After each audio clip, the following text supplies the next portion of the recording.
ከአረብ ሀገር ወደ ኢትዮጵያ መግባት ለምን ይፈራሉ እህቶች?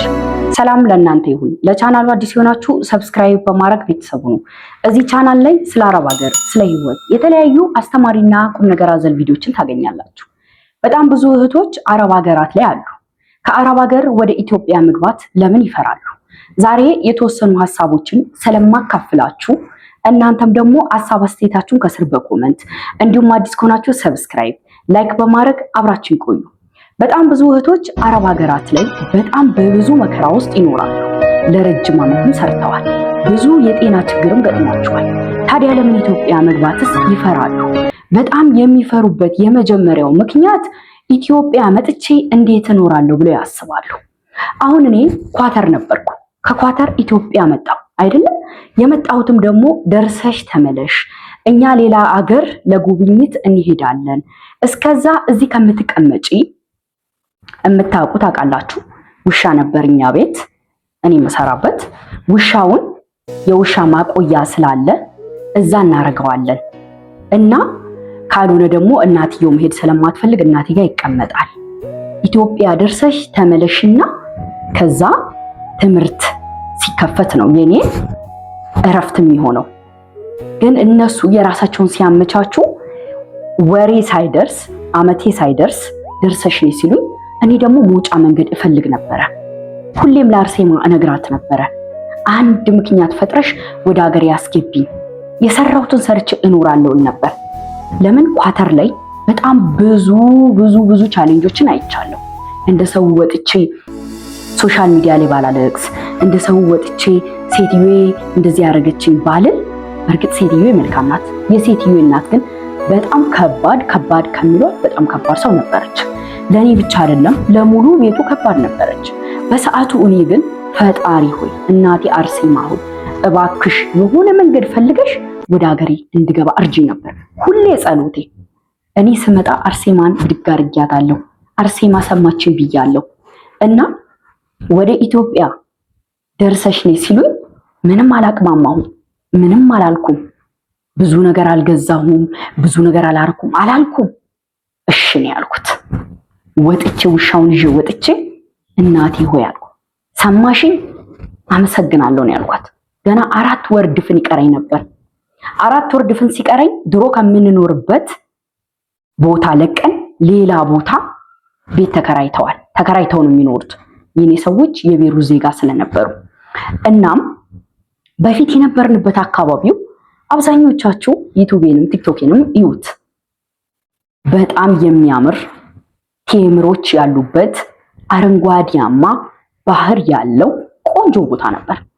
አሁን ግን አዲስ የገባንበት ደግሞ አቧራ ብቻ በረሃ። ውሻው እንኳን ደጅ ላይ እንደዚህ ከቤት ደጅ ላይ ሲወጣ እግሩ ሙሉ ቆሽሾ የሚገባበት ሰፈር ነበር የገባ ነው። እና ኢትዮጵያ ደርሰሽ ነይ ስባል ብዙ ነገር ነው ያሰብኩት። አምላኬ ሆይ አንተ ሚሳንክ የለም። ሰው እውነት ከልብ ከፈለገ የሆነ ነገር ከልብ ቀርቦ ከጠየቀ ምንም ለፈጣሪ ሚሳነው ነገር የለም። እና ብዙ ሰዎች ኢትዮጵያ ገብቼ እንዴት እኖራለሁ ብለው ነው የሚፈሩት። ከአረብ ሀገር ወደ ኢትዮጵያ መግባት የሚፈሩት እንዴት እኖራለሁ፣ እንዴት እሆናለሁ። እንዴት ትኖሪያለሽ? ሰው እንደሚኖረው ትኖሪያለሽ።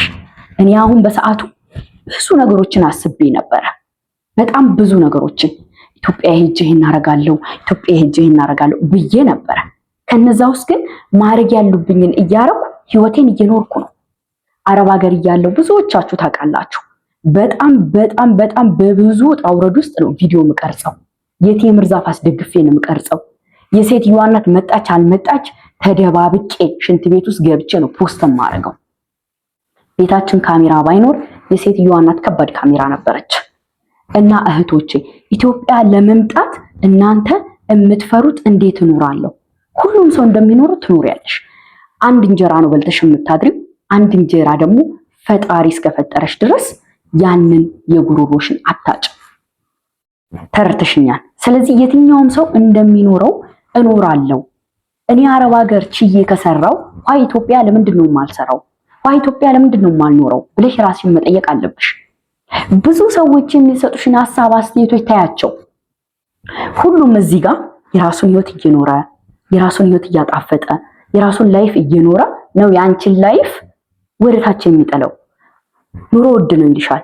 ኑሮ የትም ውድ ነው። ኢትዮጵያ ብቻ አይደለም አረቡ ዓለም ላይም ውድ ነው። ስለዚህ ኑሮ ውድ ነው የሚለውን ቃላቶች በመስማት እዛው እንዳትቀሪ። ተረድተሽኛል አይደለም? ስለዚህ ሁሌም በአይምሮሽ ልታስብ የሚገባው ኢትዮጵያም ሆንኩ አረብ ሀገርም ሆንኩ የተጻፈልኝ ነው የምኖረው። ሁለተኛው የሰዎችን ምላስ በመፍራት አረብ ሀገር የሚቀሩት ብዙ እህቶች ሰው ምን ይለኛል፣ 4 ዓመት ተቀመጥኩ፣ 8 ዓመት ሞላኝ፣ 10 አስቆጠርኩ፣ 12 ሆነኝ፣ ምን ይዤ እገባለሁ በማለት የሰዎችን ምላስ በመፍራት አረብ ሀገር ይቀራሉ እህቶች። ታመው እዛው ይቀራሉ። እያመማቸው ይሰራሉ። እያመማቸው ሰርተው ብር ለቤተሰብ ይልጋሉ። የሰዎችን ምላስ፣ የሰዎችን አሉባልታ፣ የሰዎችን ምን ይሉኛል የምትፈሪ ከሆነ አረብ ሀገር አይደለም ኢትዮጵያ ራሷ አትኖሪ። ለምን? ሰው የተባለ በሙሉ እኔም ጭምር የሚያወራው ነገር አያጣም፣ ስላንቺም ሆነ ስለኔ። ስለዚህ ስለ ሰዎች ሀሳብ አስተያየት፣ ስለ ሰዎች ይሉንታ መጨነቅ ትተሽ የራስሽን ህይወት እንደምትኖሪ መረዳት።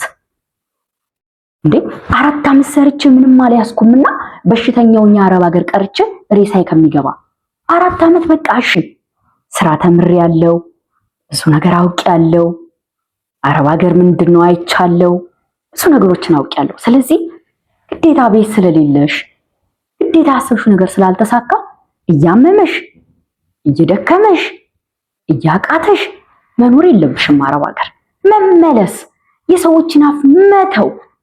ብሰራም ባልሰራም ያወራሉ። ቤት ኖሯቸው እህቶች እኮ ቤቷ እንደዚህ አልነበረም መሰራት ያለበት፣ አረብ ሀገር ሄዳ የመጣች ሴት እንደዚህ አልነበረም መስራት የነበረባት፣ በዘመናዊ መልኩ ነው መስራት ያለባት ብሎ ቁጭ ብሎ ያወራሉ። እንደ አቅሟ ጭቃ ቤትም ሆነ ምንም ቤት ጣል አድርጋ ሰርታ 4ም 5ም ዓመት ለፍታ በሱ ላይ አቃቂር ያወጣሉ። የኛ አበሾች እኔንም ጨምር። ስለዚህ የሰዎች ይሉንታ፣ ሰዎች ምን ይሉኛል፣ የሰዎችን ምላስ መፍራት እውነት ነው የምልሽ ከዓላማሽም ከህይወትሽም ከኑሮሽም ያስቀርሻል። ተረዳሽኝ? ሁሉም ነገር የሚሆነው አንቺ ለራስሽ መጀመሪያ ስትሆኝ ነው። እኔ ተስፋንሽ እያመመኝ እየደከመኝ እያቃተኝ በቀን 2 እንኳን ለመብላት እየተሳቀቅኩ ሰርቼ ያፈራሁት ቤት፣ ሰርቼ የሰራሁት ቤት ነገ ጤነኛ ሆኜ ልኖርበት ካልቻልኩ ለምን አስለፋኝ? አየሁት 2 ዓመት፣ አየሁት 4 ዓመት፣ አየሁት 6 ዓመት። የማይሆን ከሆነ ከራሴ አይበልጥ። ጤነኛ ካልሆንኩ መኖር ካልቻልኩኝ ለምንድን ነው የምደክመው? በእኔ ልፋት፣ በእኔ ድካም፣ በእኔ ውጣ ውረድ ውስጥ የመጣው የተሰራው ቤት ውስጥ ሌላ ሰው እንዲኖርበት የሌላን ሰው ህይወት ለማመቻቸት ወይ ለምን? ፈጣሪ እኮ ሲፈጥረኝ እኔ ሙሉ አድርጎን ይፈጠረኝ አይደል? እሱ እንደሚያኖረኝ አስቡበት፣ አምኑበት ነው ያመጣኝ እዚህ ምድር ላይ። አንቺንም አምኑበት እንደሚያኖርሽ ልጁ እንደሆንሽ እንደ እምነትሽ ተከታይ እሱ እቅፍ ድግፍ አድርጎ ሊያኖርሽ ነው ያመጣሽ። ስለዚህ ከጤና ይበልጣል ወይ? አሁን አንዳንድ ልጆች እየታመሙ የጀመርኩን ቤት ሳልጨርስ አልሄድም ይላሉ። እየታመሙ ለእህቴ ቤት ሳልሰራ፣ እህትሽ የራሷን ህይወት እየኖረች የራስሽን ህይወት ትተሽ ለሰው ህይወት ማሰብ። ነገ ታመሽ፣ ነገ ደክመሽ፣ ነገ ቆስለሽ ብትመጭ ዞር ብላ ለማታይሽ አትርጃት እያልኩ አይደለም። በልኩ ጤነኛ ከሆንሽ ደግሞ ትስራ። ስለዚህ ለእህትሽ ህይወት እያሰብሽ የራስሽን በሽታ ተሸክመሽ አረብ ሀገር ትሰሪያለሽ። ዋይ ለምን? በቃ ምንም ብታረጊ ሰው ማውራቱ አይቀርም። እስኪ ዝም ብለሽ እስካሁን ብዙ ነገር አላረግሽላቸው፣ ብዙ ነገር አላደረግሽላቸው፣ ብዙ ነገሮችን አላመቻቸሽላቸው። የሆነ ቀን ግን ስከለኪያቸው ምን ብለው አወሩ? እሷ እኮ ገብጋባ ናት፣ ለስሙ ያለችው አረብ ሀገር ነው፣ ችጋራም ናት ይሉሻል። ገብቶሻል? ስለዚህ ችጋራም አሉሽ ገብጋባ አሉሽ ጉዳይሽ ሊሆን አይገባም። ያንቺ ህይወት ያንቺ ነው። ያንቺ መኖር ያንቺ ብቻ ነው። አንቺ ብትኖሪ ለእናትሽ፣ እናትሽ ህይወት ጋለች። ለእናትሽ ሁሌም ኑሪላት ከነጤናሽ። እናትሽ ሀብት ንብረት አይደለም ብዙ ጊዜ የምትፈልገው ጤነኛ መሆንሽን ነው። ስለዚህ የምታስቢያቸው ነገሮች ወይም የምታስቧቸው ነገሮች አልሆናሉ ማለት ህይወት እዛ ጋር ያበቃል ማለት አይደለም። ስለዚህ አክስቴ የምትለኛለች፣ አጎቴ የሚለኛል። አጎቴ የሚፈልገውን፣ አክስቴ የሚፈልገችውን፣ እናቴ የሚፈልገችውን፣ አባቴ የሚፈልገውን፣ እህት ወንድሞች የሚፈልጉትን፣ ባለትዳርም ኮንኩኝ ትዳሬ የፈለገውን ይበል፣ የምችለውን አርጌያለሁ። ከጤናዬ አይበልጥም። የሰዎች አፍ ሰዎች ምን ይሉኛል አያኖረኝም። የሚያኖረኝ ትነስም ትብዛም ጤነኛ ሆኜ ስሰራ ነው። ከዛ ባለፈ አልኖርም ብለሽ ላይምሮሽ ነግረሽው ወስነሽ መምጣት አለብሽ። እኔ አንዳንድ እህቶች 6 ዓመት ሙሉ ሰርተው 1 ብር የላቸው። እንደዛም ሆኖ ገና 2 ዓመት ልስራ ይላሉ። 6 ዓመት ሙሉ ሰርተሽ 6 ዓመት ሰርተሽ 1 ብር ከሌለሽ እሺ 1 ዓመት ወይ 2 ዓመት ደግመሽ ስትሰሪ ያን ገንዘብ መያዝና ከዛ ወደ ሀገርሽ መምጣት አለብሽ። 6 ዓመት ሰርተሽ ቤት የለኝም 6 ዓመት ሰርቼ ይሄ የለኝም ብለሽ እንደገና ሌላ 6 ዓመት ብትደግሚ ስለቆጠርሽው አይደለም አረብ ሀገር ህይወትን የሚቀይረው። አረብ ሀገር ሲጀምር ህይወት አይቀይርም። አረብ ሀገር የቀዳዳዎች መድፈኛ ነው። እሱም በሌላ ቪዲዮ መጣበታለሁ። አሁንም ላስታውስሽ፣ አዲስ ከሆንሽ ሰብስክራይብ፣ ላይክ፣ ሀሳብ አስተያየት ካለሽ ኮሜንት አድርጊልኝ ከስር። ለዛሬ በዚህ ቀኝ እንዳትሰለችብኝ የተለያዩ ቪዲዮዎችን እለቅላችኋለሁ። እናንተም ሀሳብ አስተያየት ካላችሁ ኮሜንት አድርጉ። ለቻናሉ አዲስ ከሆናችሁ ሰብስክራይብ አድርጉ። ቤተሰቦች ስለሆናችሁ ተከታታዮች ስለሆናችሁ በጣም አመሰግናለሁ። መልካም ጊዜ